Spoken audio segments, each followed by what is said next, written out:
राज्यातली श्रीमंत महानगरपालिका म्हणून नवी मुंबई महानगरपालिकेकडे पाहिलं जातं, परंतु याच महानगरपालिकेची आता एक नवी ओळख झाली आहे, ती म्हणजे भ्रष्ट महानगरपालिका।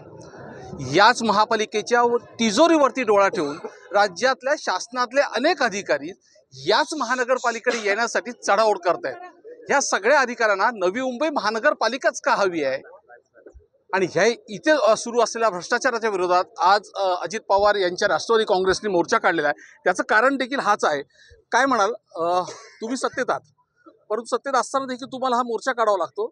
काय नक्की कारभार चाललाय या महापालिकेचा? सत्तेत महाराष्ट्र शासनामध्ये आहे, महानगरपालिकेमध्ये मात्र 5-6 वर्ष झाली लोकप्रतिनिधी नाही आहेत आणि म्हणून आपण जरी सत्तेत आहोत म्हटलं तरी देखील त्या ठिकाणी महापालिकेमध्ये पब्लिकच्या वतीनं त्या ठिकाणी कोणी प्रतिनिधी नाही आहे। म्हणून या ठिकाणी आयुक्त प्लस प्रशासक या ठिकाणी दोन्ही कामं करत असतात। मात्र ज्या पद्धतीने कामकाज करायला पाहिजे, एका वार्डामध्ये भरपूर पैसे वापरायचे आणि दुसऱ्या वार्डामध्ये काहीच करायचे नाही आणि म्हणून हा दुजाभाव केला जातो।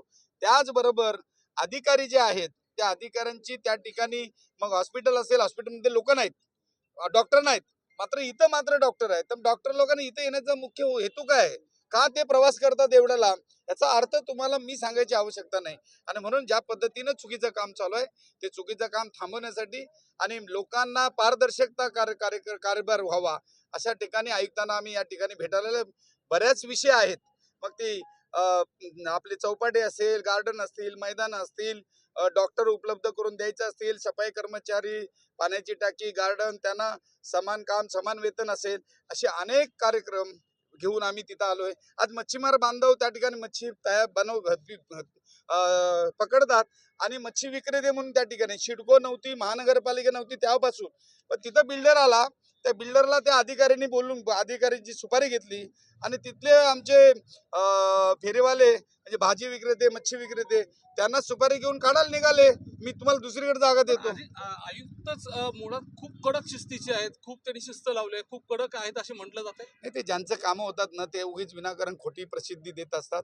आयुक्त जरी कडक असले, धावपट्टू असले तरी देखील ते कडक, आता त्यांचा कडकपणा गेलेला आहे, ते नरमपणा झालेला आहे आणि म्हणून आयुक्त प्रशासक जरी असले, आयुक्त असले तरी सयाजीराव झालेले आहेत आणि म्हणून त्याला आम्ही जागा करणार आहोत। म्हणून आम्ही जागा करतोय की त्यांनी आता त्या ठिकाणी 1989 जो कायदा आहे त्याप्रमाणे कामकाज करावं।